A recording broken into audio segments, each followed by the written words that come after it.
Unstoppable kick-ass confidence. Are you ready? Welcome to the Raw and Unscripted show with Christopher Rausch, where we help you overcome your self-created crap without the self-help fluffy bullshit. Now please welcome our host, Christopher Rausch.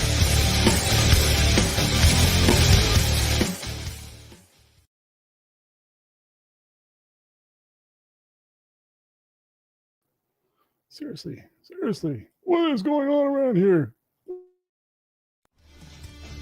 Unstoppable kick-ass confidence. Are you ready?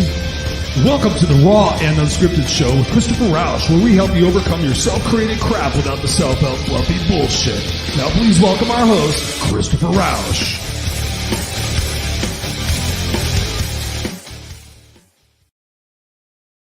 Christopher Rausch.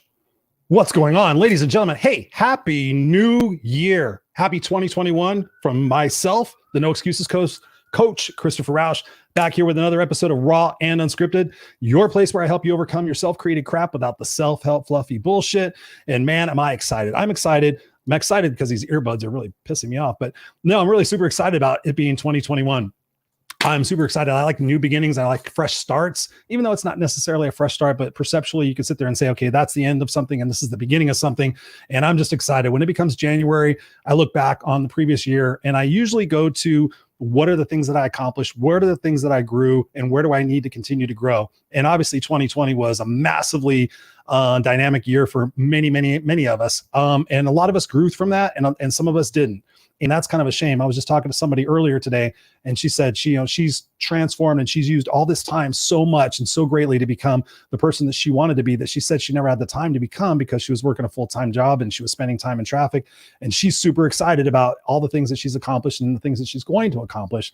While some people have actually come to me and said, you know what, Chris, I wasted that time. I thought I didn't think it was going to be this. Excuse. So when you look at, it being 2021, yes, the problems and everything else in the world are still going on. Of course, none of that stops. The financial situations don't stop. The unemployment doesn't. All that stuff continues going on. But really, whether it's January, whether it's July, whether it's December, you can always choose to have a new perspective on a situation that's not working for you. That's what I bring to you here on the Raw and Unscripted show is like, how can we look at a failure or a fear or a mistake, and how can we change our perspective on that so that it works for us? How can we look at it from a situation of life is happening for us and not to us? And I just got to tell you, I'm excited about what's going on here in 2021, both with Raw and Unscripted, this show, taking it to another level. My other show, The Unfiltered Experience, which is a brand new relaunch. We're doing Friday nights at 5 p.m. Pacific Standard Time. And of course, my other show, which I'm super excited about as well, Rainbows in Real Life with Pamela Aubrey. And my other Unfiltered show is with my buddy Scott Goyette.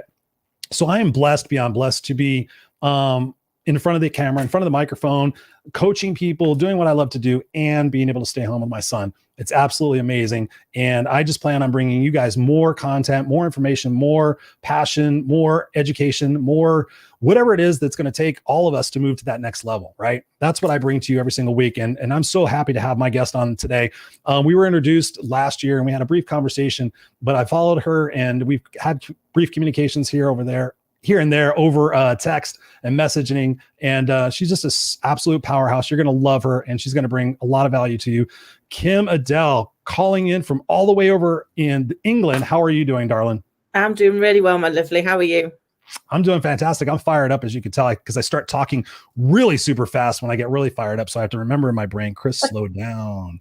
So it's 3 o'clock in the morning over there in the UK, huh? Yeah, it's not bad. I mean, obviously, we've just gone back into lockdown, and I think that's thrown a lot of people into a bit of a tailspin. But I guess, I was talking to lots of people in the last couple of days, and it's like, we've already done this. We've done it last year, and we will do it again. You've just got to focus on the things that you can control, and the rest of it works itself out. Absolutely. No, I just realized, and I heard that from one of my friends, Ellie. She's over there in England, and she's like, "Oh, we're going to go back on." She was watching the United States to see if we were going to go back on national lockdown, and that hasn't happened. But then I saw the UK news, and then she sent me a message. She goes, "We're on lockdown until February something or other, right?" Yeah. Well, at least February. But I think the reality is most of us are expecting to be in this until at least March, because there's a delay rate to when they're getting the vaccines out. So there's going to be a 3-week delay past what they've suggested. So I think we're talking March realistically. God, it's absolutely it's absolute insanity when I think about it and what it's done to the world and what it's done to people. But at the same time, I look at it and tell me if you agree with this. I look at it as like, yeah, this is a shit show right now. I mean, this is unprecedented times. And my goal and my hope, and I've told people this, like we look back at the history books, like, oh, when did slavery end? And when all the major accomplishments that happened in our past happened because we went through some shit and we got woke, in a 2021 term. And I tell people like, maybe in 20, 30, 40 years, we're going to be in the history books. Like, man, look at what those guys went through in 2020 and look how everything changed. Look how equality came around, equanimity came around. Look at all the different fashionable things that came out of there for people and for their opportunities. Do you see it that way? Yeah. So I think, for me, I've always looked at this and said, well, we say it's unprecedented times, and it is. We've not been through this before. But if you look back at history, we've been through lots of other things, and every generation has had to do something, whether that's a war or whether it's another illness, whether it was AIDS. There's always been a something. And I think it's nature's way of getting us to rethink and refocus. And it struck me midway through last year that, we often know over here, I don't know if the saying translates, but over here we say, with the benefit of hindsight, we all have 2020 vision. And yet there we were smack bang in the middle of 2020, all put on a global pause. It made you wonder whether or not actually what was happening was that nature was telling us that we needed to rethink, we needed to reframe, because we couldn't carry on the way we were. And I think it did give us all that opportunity to realize how much we've got to appreciate, how much we've got to be grateful for. Because we sometimes forget to do that because we're so busy chasing the what we haven't got yet. Oh, I love that, Kim. Tell me how important it is for us to really focus on gratitude versus focusing on what we want. For me, gratitude is massive, because actually once you start to be grateful for things, you end up with even more things to be grateful for. And, I'm very fortunate. I live a completely blessed life, which I know makes some people laugh when they know my backstory, but I do believe my entire life is blessed. And actually, once you start to take that time to be grateful for things, then you find more and more things to be grateful for. And one of the things me and my little girl do, and I know she's similar age to your little boy, so she's 4, but every morning on the way to nursery and on the way home from nursery, we do the what are we grateful for today? Yes.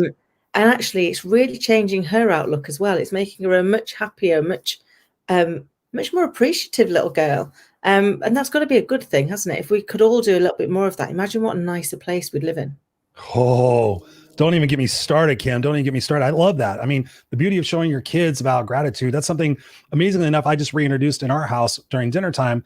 For a while there, they were talking, her and her mom, who is still with us, we're talking about politics. And I was like, what was good about your day? Just reintroducing that. What was good about your day? What was great about your day? And determining that focus so that our kids can see that, like, oh, wow, mom and dad get together for, 2 hours a night and they just bitch about what's going on and then they go to bed. But, talk about what's good and what's gold and what are you going to be doing tomorrow? And gratitude, I agree with you totally, Kim. Gratitude for me is just massive. It's like, there's been times in my life where I've literally had nothing and been in the backseat of a station wagon and be like, well, at least I'm not out in the cardboard box. Yeah.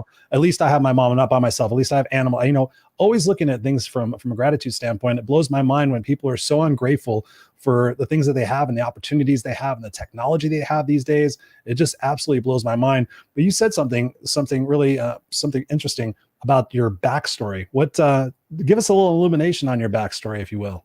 Before you do that, because I know you got to think about that because it's so far in the distant past. Just want to welcome you guys all here to the Raw and Unscripted show. For some reason, normally I have people like posting comments. Somebody post something because nobody's posted anything yet. Normally people are jumping in saying, hey, what's going on? So I'm just like, is everything working okay? So if you guys are watching this, please comment. Of course, as always, engage with us, ask us questions. That's what we do this live. It's one of the biggest reasons why I want to do it live is to have that excitement and that engagement. But by all means, please, Kim, tell us a little bit about your backstory. Yeah. So, and actually, as we were chatting before I came on, I'm just in the process of writing a book about it. And so the title of my book is You Couldn't Make This Shit Up: 3 Divorces, a Stalker, and an Evil Inner Critic. And I guess that is kind of part of it. So if I were to summarize my life, I have had 3 divorces. I have had a stalker. I've had a miscarriage. Got stuck in a hurricane, 2 car accidents, 3 potentially life-threatening illnesses, and it's now a single mum. So life gives you the odd plot twist, but I also managed to navigate from hairdresser to corporate CEO. So for every time it gives you something that is difficult, it also gives you something that's amazing. And I think everything in the world, everything that happens to you is either a lesson, a blessing, or both. And once you can open your heart to that and say, if it's something that's going wrong, what are you teaching me? What is it that I'm supposed to be learning now? And don't get me wrong, sometimes that can be really hard. I remember in one particularly melodramatic moment where I was that lost and that broken that I didn't know how to breathe, which clearly I did know how to breathe, and I'm still here breathing, but that's how it felt at the time. And yet you just keep putting one foot in front of the other, and before you know it, you've moved forward and you've learned something and you've come out stronger, I think, the other side. Oh, absolutely. You gotta come out. Gotta come out stronger the other side. Just trying to work on why we don't have our comments right here. No, that's massive. I would just, for shits and giggles, tell us the title of the book one more time. Because when you told me right now, I was like, oh my God, that's fucking brilliant. So it's called You Couldn't Make This Shit Up: 3 Divorces, a Stalker, and an Evil Inner Critic. Yeah, I love that. What has been the most interesting part about writing the book? Because I think, I'm writing my book about my backstory as well. And there's been some interesting things that have happened. I'm just curious what the process has been for you going back and revisiting some of that very traumatic material. I guess dealing through the pain, because actually that's one of the things that we don't do very well as human beings. We get through something that was horrendous, and then we do our best to ignore it, to pretend it hasn't happened, to just move on. And actually you have to go back and you have to deal with the pain. You have to go back and face the pain again to make sure that you've learned the lesson. And I'm a big believer, if you don't learn the lesson, life will repeat it for you, which is probably when I've got 3 divorces. It's like you're just not learning. You're not learning. So you do have to go back. And for me, the writing the book has been a really great, very cathartic experience, because I spent so many years going, well, I can't write a book. I mean, my life's a bit dull. It's just the ordinary life of an ordinary girl trying to navigate the world. And people were like, no, seriously, you couldn't make up how much stuff you've been through. And I was like, really? I just thought this was normal. I thought this is how everybody's life pans out, and there, but for the grace of God, go all of us. So you kind of look at what other people are going through and think, well, back to your piece about gratitude. At least I've not got to deal with that. At least I've only had this to deal with. At least I've only had these challenges that were mine to deal with, that I needed to learn from. And I guess that's the beauty of writing a book, is you have to go back and look at all of those traumas, and actually also look at some of the ones that I'd not been brave enough to face. So I think I'd gone back in the last year and looked at most of them, but there was one which was my miscarriage, which I'd not gone anywhere near. It was too raw. It was too painful. And I decided, actually, you've got to go and do that too. Because if looking at your own pain and sharing your story allows you to help somebody else who's going through the same thing or is facing something similar, then it's worth dealing with your own pain, because I think that's what we're all here to do. We're all here to help each other. And sometimes the way you can help is to share how you got through something that at the time you didn't think you could get through. Bravo, bravo, bravo. I couldn't agree more. I mean, I'm telling everybody all the time, take your trash and make it your treasure. Oh, nobody wants to hear about that. I'm like, you overcame X obstacle or X situation, and you're here to talk about it, and you're successful and happy. Yes, you should go back and share that with so many people. All of us should be sharing that stuff. I mean, I know for me, telling people that I was homeless and dug through trash cans and was a 7th grade dropout in the early, I would have never mentioned that. I was like, oh, I did this. And I would make up vacations. Oh, what was your best vacation? Oh, went with the family, did this. I made all that bullshit up because I was so petrified of what people would think of me. And then I started sharing my story a little bit, and people were like, oh my God, I didn't know that. I went through this, and well, you could do this, and just started helping people. So I think that's magnificent. But you had, I'm curious to know this, when you said 3 divorces and you had to learn your lesson, was it the same lesson you had to learn out of each marriage, or were there different lessons from each marriage that you learned? So there were different lessons. But I think my ultimate lesson was I didn't like myself. I didn't like myself at all. And therefore I kept going into relationships that weren't going to work, because nobody else can love you until you learn to love yourself, or at least like yourself, at least not recoil in horror every time you have to see yourself in the mirror. So that for me, I guess, was a massive part of my journey. And it probably underpinned my imposter syndrome that I've faced for many years. And I know what you mean, Chris, when you say, you don't want to share your vulnerability with people. I spent 26 years thinking, oh my God, if they find out I'm just a hairdresser, I've just got an MVQ, they're going to like throw me off the board. The answer I go, oh my God, we put the hairdresser on the board, get her off. And it didn't happen, clearly. But I believed it would. And every day I lived in fear that I'd get found out to be a fraud, to be a failure, to be not good enough. And I think that for me was probably one of the big lessons as you come along, which is we have these I am statements that we have from when we're kids. And then we look for all of the evidence that proves us right. And we ignore any evidence that proves us wrong. Because we get so wedded to our story that we start to believe it for ourselves. I do often say to people, be careful that you don't end up smoking your own dope, that you believe like, your own rubbish so much that it's become your addiction. And I think that is what we do. We kind of hang on to that. And anything that looks like we might be wrong, there might be an alternate view. We're like, we'll just ignore that. Because I'm really happy in the fact that I'm hopeless and I'm just a hairdresser and I'm just this. But everybody on the planet, in my opinion, is vulnerable about something. There's a something that they hope nobody finds out about. And the minute you share your vulnerability, you create a safe space for them to share a little bit of theirs. And I think the point is about how do you share your vulnerability without losing your credibility? So how do you share that you've been through something that made you vulnerable, but that you learned from it and you came out stronger? And as a result of that, then actually you can give something back. You can help somebody else who's facing that go, I know how it feels right now. I know how daunting it can be to think, I just don't know how to get out of this. But I promise, if you just keep going, if you ask for the right support, if you talk to people that have been through it, you'll find a path through. And then before you know it, you'll look back and go, oh, look, I managed that. And I've had some horrendous coping mechanisms over the years. I remember with the last marriage breakdown, which unfortunately happened when my little girl wasn't quite 1 and I was facing surgery, and it was all a bit of a disaster. And I remember that story. You like went back to work 2 days later. It was yeah. So I so my husband admitted his affair on the Saturday as my little girl turned 1 on the Thursday. I'd given my job up on the Friday, the day before, to focus on my stepdaughter and my little girl. So all of a sudden I was an overnight 44-year-old unemployed single mum and was like, oh dear, it's not really what I'd got planned for the year, but hey, this is where we are. And that was the Saturday. And I remember on the Monday going and doing my Myers-Briggs training because I'd already got it booked. And then on the Friday, I went to talk to some people about a coaching contract.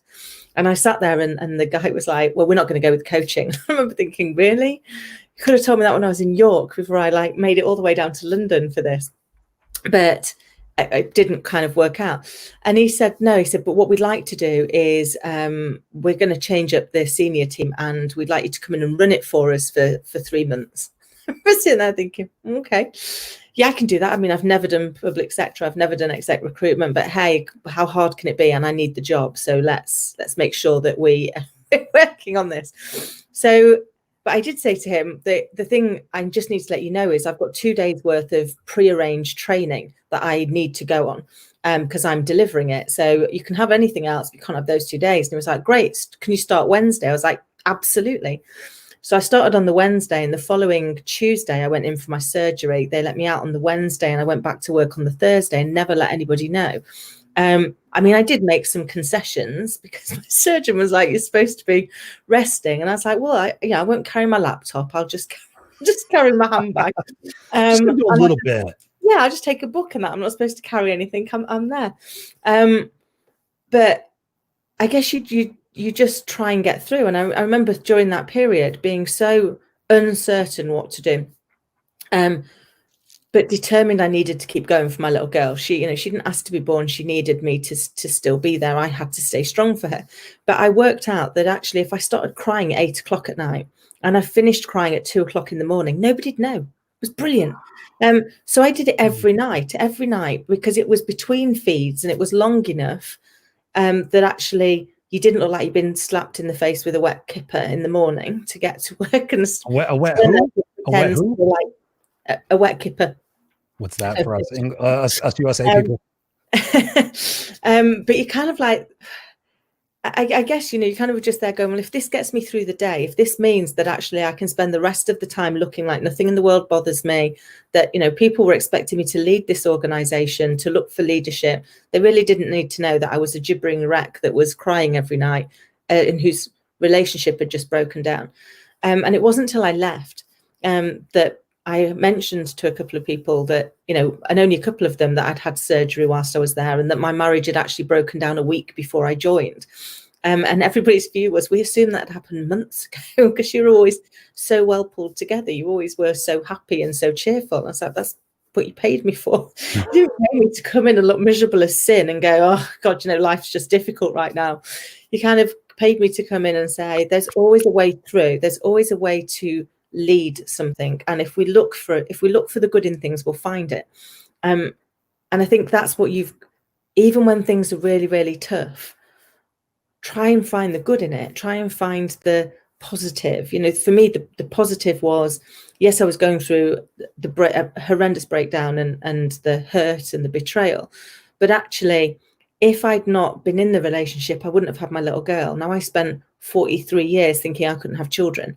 So there is nothing in the world that means more to me than my little girl. So you're like, do you know what? Without the rain, you don't get a rainbow. So if I didn't have that relationship, I wouldn't have my daughter. And I will always be eternally grateful.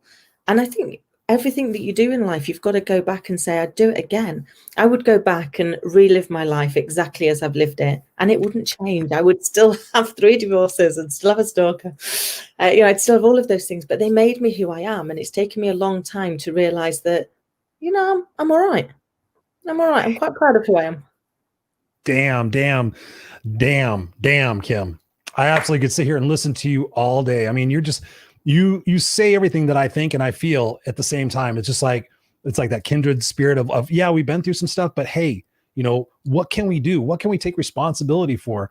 And I love how that you did that. You're like, and I love how you said that and didn't put the onus on everybody else to save you. And, oh, what's going on with Kim? Oh, she's had 3. You're just like, no, this is what you paid me for. This is who I'm going to represent. This is about integrity. This is about my values and my morals and my ethics. And listen, you're paying me a lot of money not to come in and like, oh, I mean, we could have a bad day and everything. But I really applaud you in the fact of just being that tenacious and knowing obviously what your why is. Your daughter is your why, right?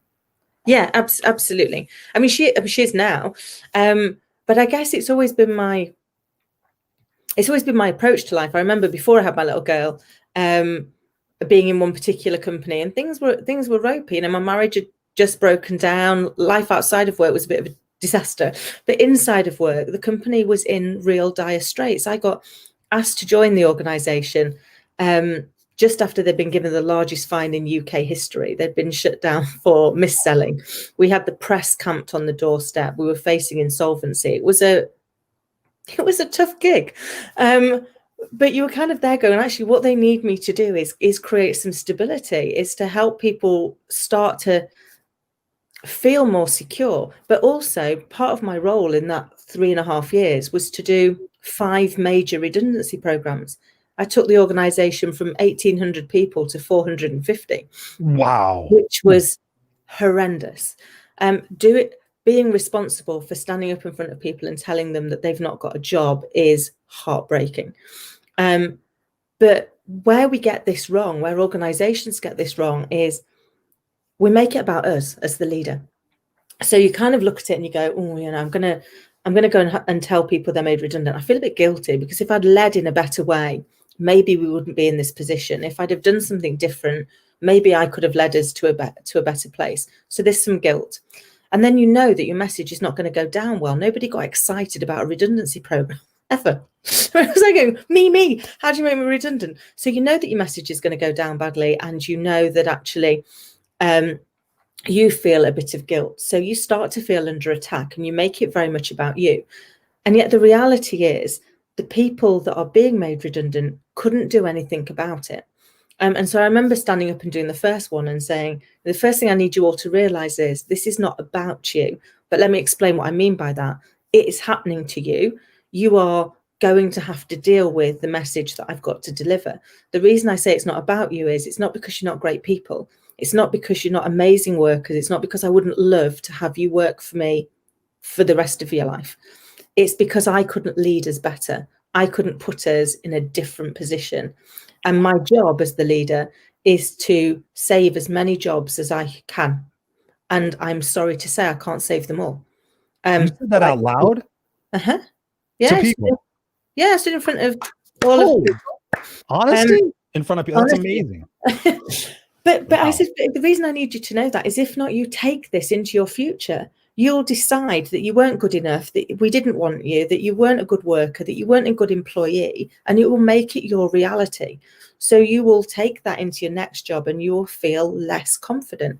But the reality is the people that get made redundant couldn't do anything to change the oil tanker that was the organization. There was nothing they could do. And organizations that downsize are very short-sighted because you downsize because you expect to upsize later. If not, you'd just close. So if I know I want to grow again, then I want you to come back because you were good employees. Because if you weren't good employees, I'd have had you on a performance improvement plan. So the reality is you were good employees. Don't let redundancy make you feel that you're any less than you are. But I think the challenge is, as leaders, we've got to get out there and get in front of that. You've got to stand in front of it and say, I used to go every single week and sit down with them and say, right, come on, tell me how you're feeling.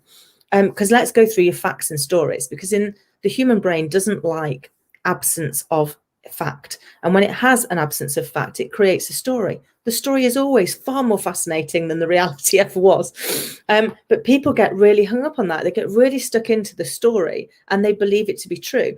So instead, it would be like, right, let's chat about how you're feeling right now. Let's deal with whether it's anger, whether it's frustration, whether it's acceptance, whether it's where we're getting to. But let's be really clear on what's a fact and what's a story. Because facts are your friends and stories are only going to eat you because they're not true.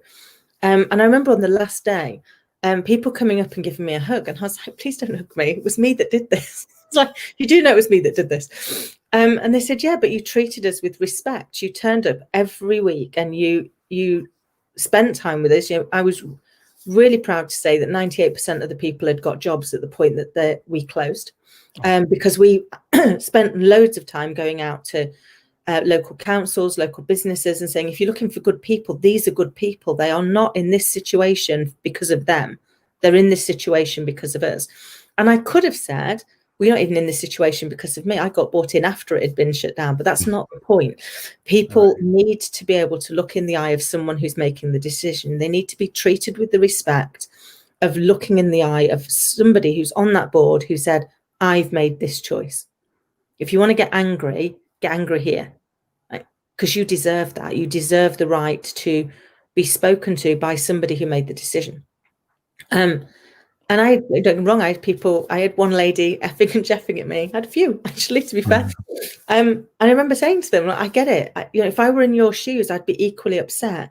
I can understand how that's how you feel. I promise you that's not what's happened, but I can see how you'd feel that way. And I remember her coming up to me afterwards and saying, I'm so sorry. I said, please don't apologize. Please do not apologize. I delivered a really, really tough message that you had to deal with, and you were angry. I'd be angry. You're thinking about how do you now deal with your family and your bills and your responsibilities. I get it. My heart breaks for you. So please don't get upset that you. And she went, well, I swore at you. And I said, it's fine. I'll survive. Because you were angry. I said, don't waste any of your energy worrying about me. It was a bad day. And you just dealt with it the best way you knew how. And that's how all of us are getting through life. And then I remember getting a phone call from, because there was 4 sites. So I was closing our best performing site. And I remember getting a phone call from from one of the other sites who were like, oh, I've got a real problem. Can't get them back on the phones. That's not right. I'm on my way. So I drove back up the country. I remember walking into this room and just looking at them all and saying, I hope you're thoroughly ashamed of yourselves, every single one of you. So I've just come from the office that we've closed, where those people have got to go home tonight and tell their family they don't know how they're going to pay the bills at Christmas. And they're currently on the phone taking the calls of the customers that are going to be your job in a few weeks' time, because you've not lost your job today. They've lost theirs. And if you actually got back on the phone, I could let them go home and deal with the news a lot faster. And instead, you've sat in here feeling sorry for them, and you've come up with a whip round for their leaving due. Brilliant. I'm sure that's going to add huge amounts of value. Now, I suggest you get back on the phones, get out of my sight. At which point they did. They kind of all scurried off. And I remember the lady from HR going, I can't believe you said that. I said, I can't believe you didn't. I can't believe you didn't. I said, this is not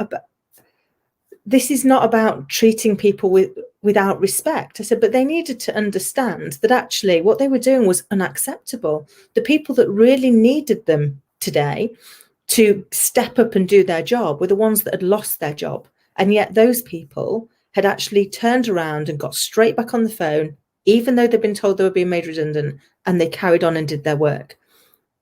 I said, that speaks volumes about the people. I said, and that's what made today really hard. Closing a site where they were the best performing, where significantly the best performing. And you could look at that and go, why did you close that site, Kim? It's like all of the sites, why that one?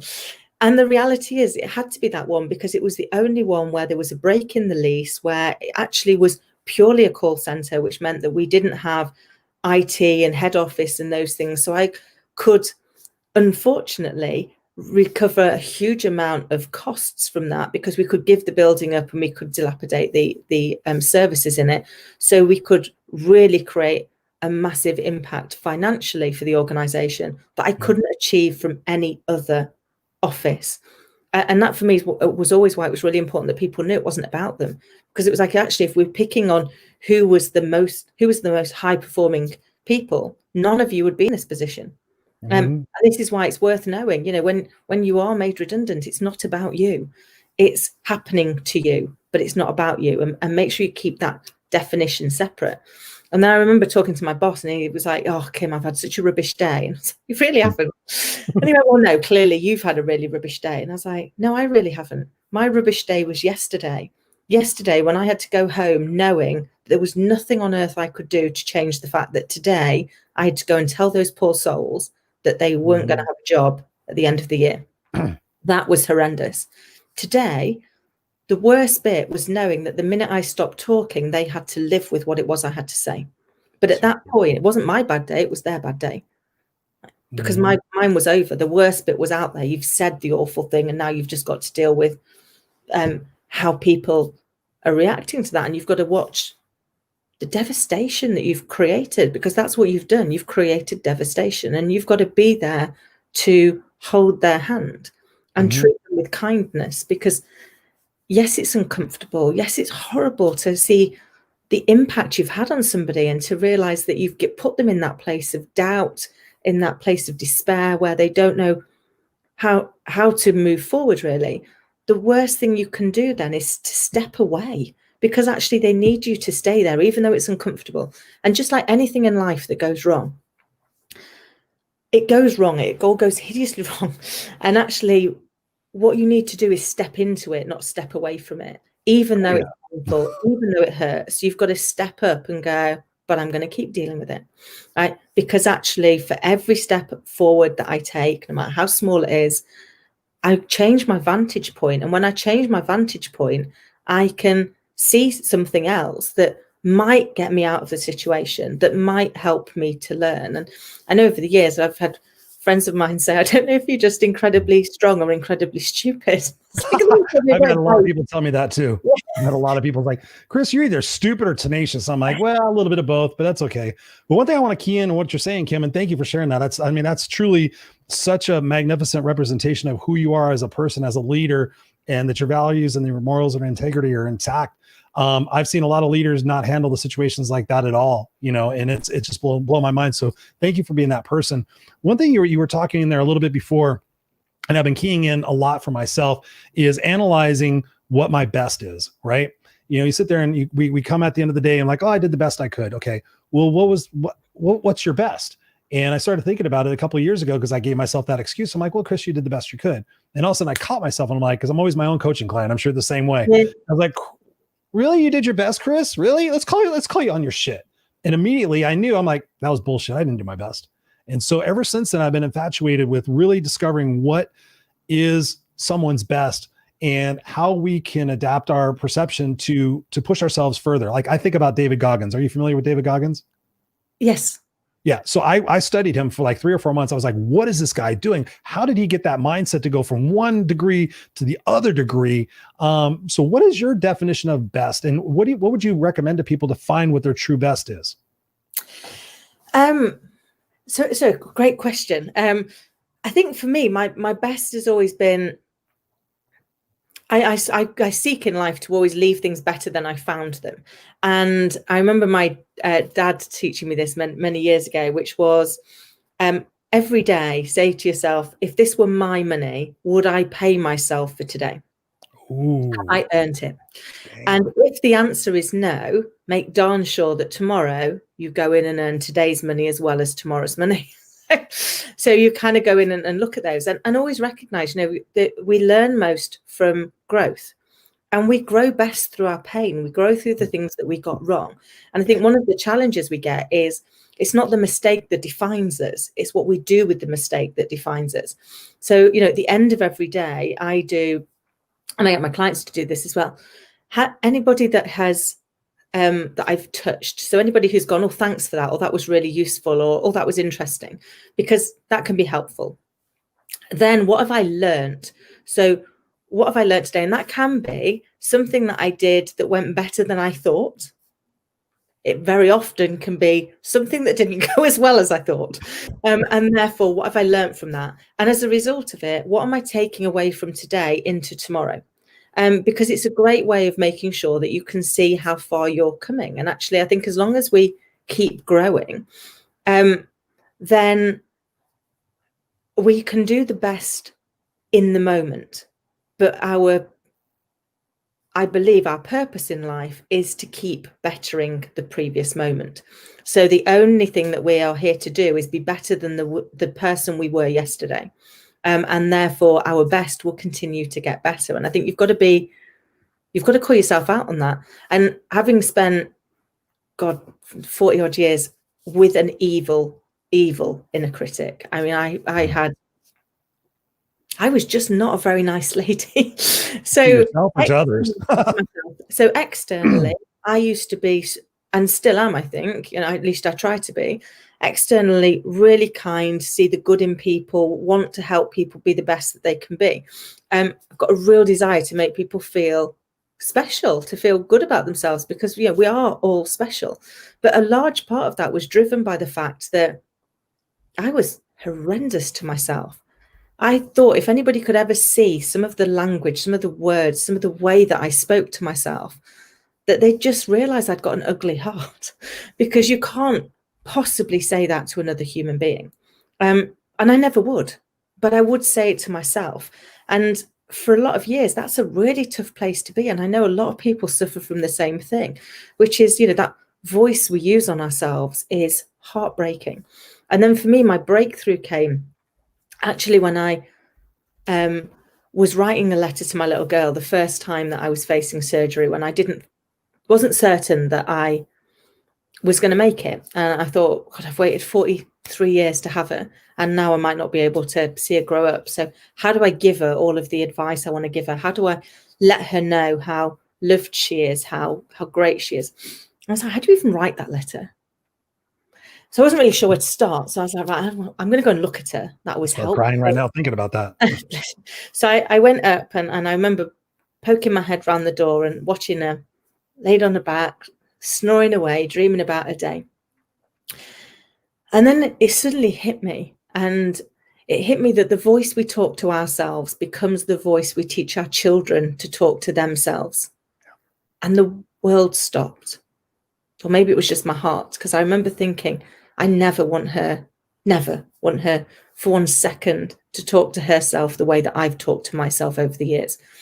And I realized that you can't just say, don't do it, love, because kids don't learn by what we say. They learn by how we are, by what we do, by how we show up. And therefore, if I want that not to be the voice in her head, I have to make sure it's not the voice in mine. And that's taken me on a 3-year journey of revisiting every painful thing that's ever happened to me, really learning the lesson and saying, actually, can I get to a place where I can look in the mirror and not recoil in horror? And it's taken 4 years, but yeah, I can now. I can. And I think, and I always say this as a girl, I'm sure there's probably a similar one for a guy, but the one thing that as a girl is I've yet to find a woman who can put mascara on without looking at themselves in the mirror. So I know every day I'm going to have to get up and look at myself in the mirror because nobody in the world needs to see me without mascara. So you're going to have to do that. So actually, you've got to get to a stage where you can go, I can do that and be proud of the person looking back. So in everything that I do now, I go to myself, how is this going to feel when I look at myself in the mirror tomorrow? How's this going to land? How pretty are these words going to be on my lips if I said them out loud? And if they're not going to be that pretty, don't say them. They're going to add no value. Whether that's you're saying them internally to yourself or externally to somebody else. If they're not going to look pretty, don't do it. That doesn't mean to say you can't have difficult conversations. It doesn't mean to say you can't say when people are doing it incorrectly. Right. But I think you've got to start with the fact that people's intentions are honourable. So I don't think people intend to get it wrong. Don't get up in the morning and go, I'd be really shit at my job today. Nobody does that. So I'll really irritate everybody. Doesn't mean to say you don't go in and have a bad day. Doesn't mean to say you don't go in and you make a mistake. But the intention is honourable. The difference often is the impact doesn't match the intention. So having that conversation where you talk to me about, I think what you're trying to do is this. I think what you're trying to achieve is that. And go, yeah, that's what I'm doing. Right. Brilliant, because that's exactly what I need you to do. What we need to chat about is what you're trying to do and what you're actually doing. They're not quite aligned. So how do we work together to help you get those aligned? Because that goal's an amazing goal. You immediately become their ally. They realize that you don't think that they're stupid, that you don't think that they were trying to get it wrong, that you don't think that they're not a good person. And that's what we're all rallying against. And I guess, the thing I've learned in life is that people don't hurt you on purpose. And I say that, have you had, considering your book title, my book title, and they don't hurt you on purpose. You should put a little. Yeah, people have done some fairly horrendous things, but they don't hurt you on purpose. They're dealing with their own pain, and the truth is, they don't even consider you. You just become collateral damage. Yeah. But we make it about us because we are the center of our own universe. So the minute somebody hurts you, it's about us, and we go and share that. It's like, well, you made me feel like this, and you made me feel like that. And how often have we done that? And then somebody's gone, oh my goodness. And you get in this really awkward argument. And that's because they were dealing with their own pain. They were wallowing in it. So this is my pain and I'm happy in it. And now, oh my God, now you're in tears and you're all over the place. I've got to deal with you. And actually, I haven't got bandwidth to deal with you because I'm dealing with me.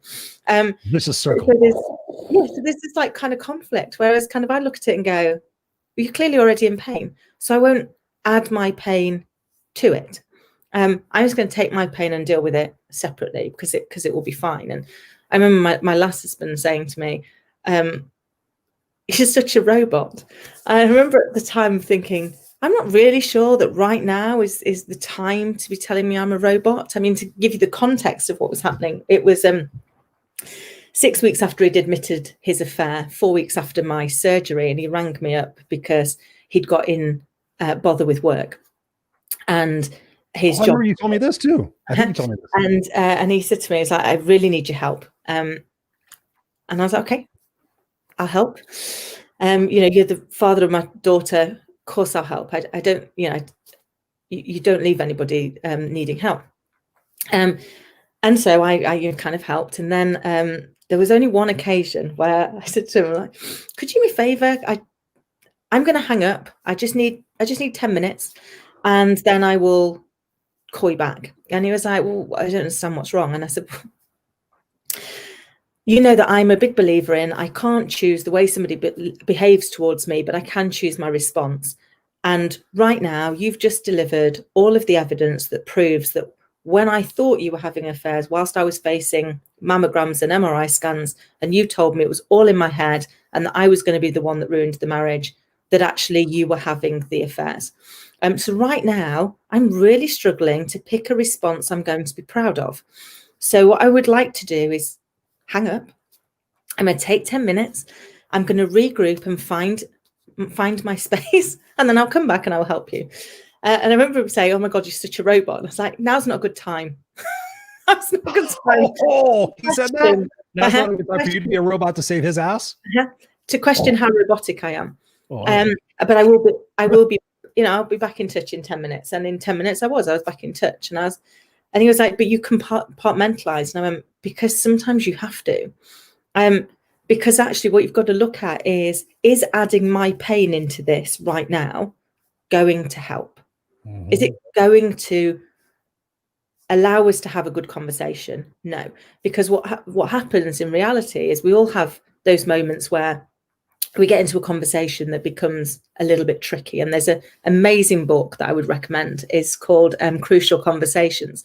Ooh. And it talks about the fact that when you're in that moment, what happens is you either respond with silence or violence. So either you become very silent, this is definitely me, and you back away from the conversation and go, "I just won't join in. Maybe it'll go away."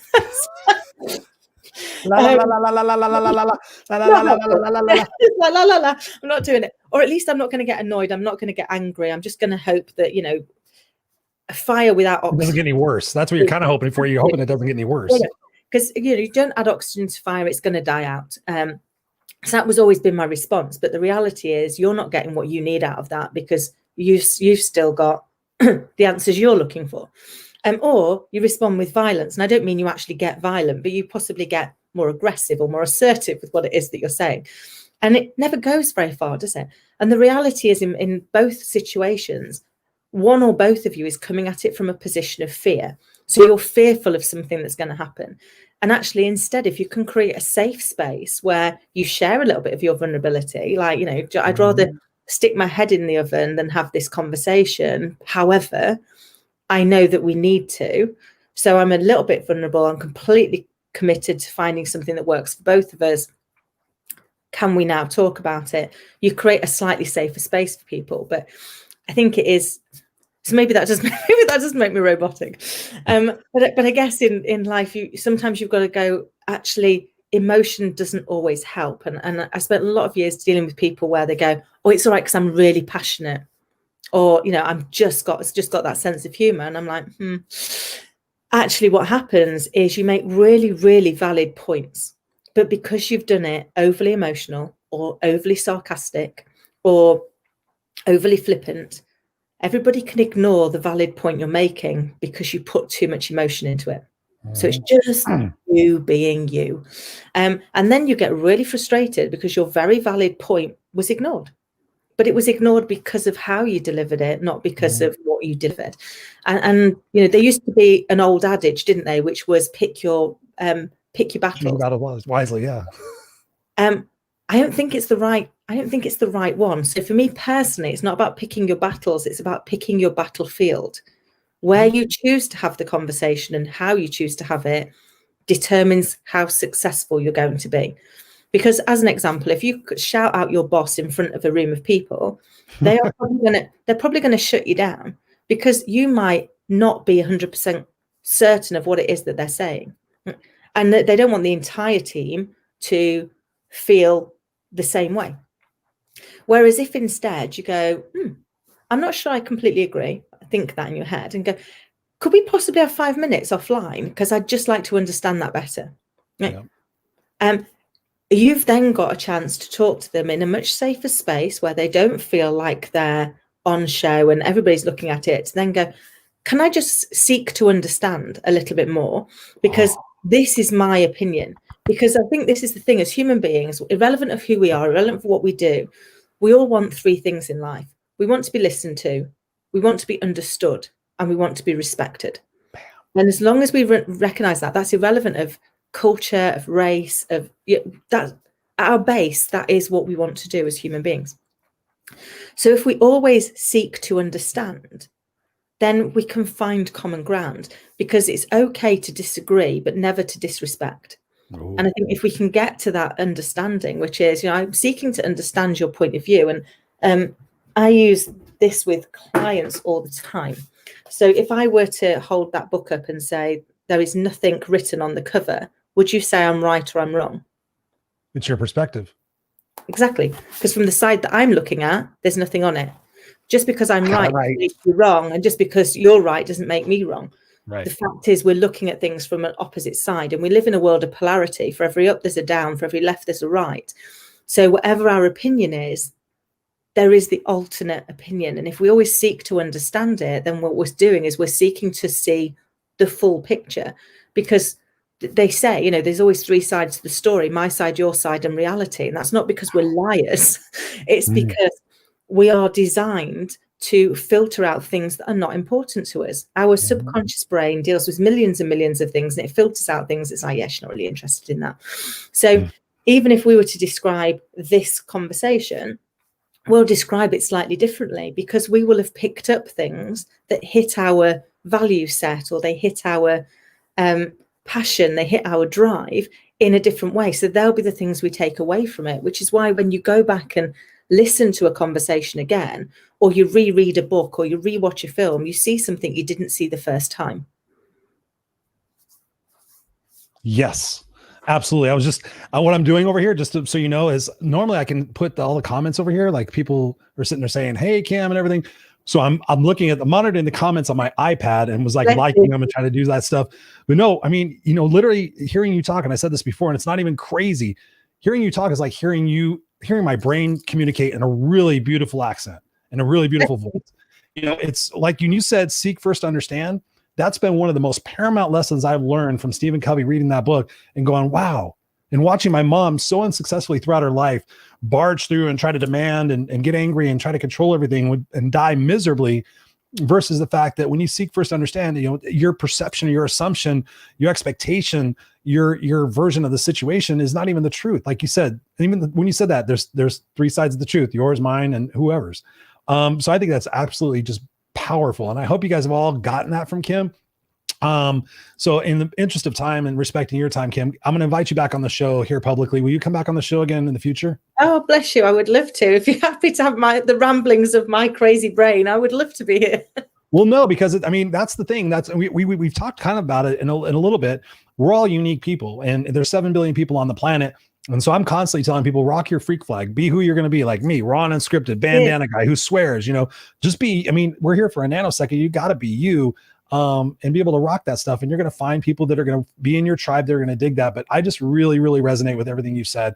I could literally have a 4-hour show with you based on your past and based on everything you've done in your life to achieve where it is that you've achieved, for the reasons why you're achieving them. You do them for your daughter, you do them for yourself, you do them for the legacy that you're going to leave, and what you've overcome, and the person you are sitting here in front of me today. I just have massive respect and appreciation and love for. I look forward to more conversations. Where can people get a hold of you to continue the conversations? Because I've got lots of people over here commenting, and you can go back after. I'll send you the link. You can comment afterwards, but people are really digging everything you're saying. So thank you so much for doing that. But where can they get a hold of you? So you can either get me direct at www.kimadele.org, or I'm on most social media as Kim Adele-10, or I'm on LinkedIn as Kim Adele-Platts. And I would love to chat to anybody if I can be of any help. I think that's what we're here to do. We're here to serve. Yes. Say that again one more time, because you talk really fast. And I thought I had it in my thing to put up on the screen, but I apologize, I didn't. All right.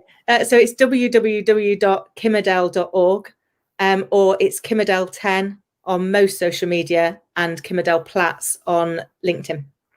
Awesome. And I'll make sure those are in the comments afterwards. Kim, thank you so much. I'm going to put you backstage here for a second and close out the show, and then I'll catch up with you in just a minute so you can see what I'm saying. But bravo. Thank you for being here at 3:00 in the morning from the UK. That says a lot. I appreciate it. And so just hang on one second, and we'll talk just a little bit more. But there you have it, ladies and gentlemen, 53 minutes and 57 seconds of brilliance. And that's just her. I seriously hope, and I really hope, and I'm going to set this out as a challenge to you guys. Whenever you're watching my shows or watching any show or listening to any podcast or reading any book, seriously, just invest in yourself and get a little pad of paper and jot down some notes. Just literally jot down some notes, because it's one thing to hear the information. It's one thing to go, oh man, that makes sense. And I do it all the time too. But when I sit there and I write down a note, and I'm like, then just spend 5 minutes thinking about that. How can I apply that golden nugget that Kim just shared, or Chris just shared, or whoever just shared? How can I apply that golden nugget as soon as possible, So I've just learned something valuable from somebody who has experienced some of the same things that I've experienced and is now experiencing the things I want to experience. Might I take a few minutes and write down some of those suggestions and actually implement them? Actually just sit down and make a cognitive plan to implement 3 things out of this particular interview. Can you do that? What's amazing is most of us don't. And I raise my hand. I've done it too. I'm like, oh man, that was a good one. I'm going to remember that one. And then it's like, what did that guy say? So really, really, from this point forward in 2021, take time to write things down, write things down what you want, write down the whys of what you want them, and really ask yourself, what is your best? That's one thing I put to Kim in asking her what her best is. What is your best? What is it you're really ready to do and commit to in 2021 to get different results? Dr. Wayne Dyer says all the time, if you continue to do what you've always done, you'll continue to get what you've always got. And so my message to you guys really this at the start of the year is listen to what Kim said. I mean, Kim has been through hell and back. I've been through hell and back. You've probably been through hell and back. But again, what's the perspective? What's the expectation? Is the expectation like, oh man, there it is again. Oh, something else bad is happening to me. What am I going to do? Hey, Sally, what am I going to do? What are you going to do? Oh, you're miserable too. Oh, let's call Janet. Oh, Janet, you're miserable too. What are we going to do? Oh, everybody else should fix it. Fuck. I'm going to watch Netflix for 40 hours. Don't do that shit. If you got a situation, you got a problem, you got something that's pissing you off, you're not happy, guess what? Look in the accountability mirror. Kim was talking about that as well, putting her mascara on. Look in the accountability mirror. That's what I call it. You guys always hear me talk about it. Look in the accountability mirror and say, what is my best? What am I doing? Am I happy? Am I making the decisions that support the legacy I want to leave? And seriously, just tell yourself to shut the fuck up and do it. Get out of your own way, ladies and gentlemen. There's so many people I've talked to in 2020 I'm like, what is holding you back? Me. What do you expect to change? I don't know. You expect to be miserable the rest of your life? I hope not. Don't be one of those people. Please, Misfits for Life, Kickass Nation, please rise up, stand up, investing in yourself. Make sure you're taking care of yourself. You guys know, if you've been paying attention to my Facebook posts, I'm on a health kick. I'm on a new lifestyle kick, I should say. And I'm taking people through that journey on Instagram. I'm doing a reel every day and just showing what it is. So number 1, take care of yourself, hydrate, eat right, get some proper sleep, exercise, have your goals written down. Life is simple, ladies and gentlemen. Don't over fucking complicate it. Quit blaming everybody else. Realize that life has happened for you and not to you. And listen to this interview again and go back and write down some nuggets that Kim dropped, because she's an excellent, excellent example of what it takes to get through, to power through, and to still hold your head up high and maintain your integrity. So I love you guys. Please, as always, send me messages, private messages of what topics you want to see on the show. Of course, we have so many exciting things coming up. And if you're interested still in the coaching sessions that I'm offering, I'm still doing complimentary, just my way of paying it forward and giving back. So if you're interested in having a strategy session with myself, please hit me up on the private message. I'll send you my calendar. We'll make it happen. 2021 is your year. It's my year. Let's make it happen. All right. Stay kick-ass and classy. I love you guys. I appreciate every single one of you from the bottom of my heart. I'm sorry I couldn't put your comments up here. Colleen, Durlov, Robert, Pamela, thank you for being here. Scott for being here. Robert for being here, Larry for being here, Stacy for being here. Oh, I'm so bummed I couldn't put your comments up there. Teresa for being here. You guys are all, Angel for being here. You guys are all super Misfits for Life. I love you to death. I love you to pieces. And we'll see you next time, next week, Tuesday nights, 7 p.m. We'll see you. Stay kick-ass and classy.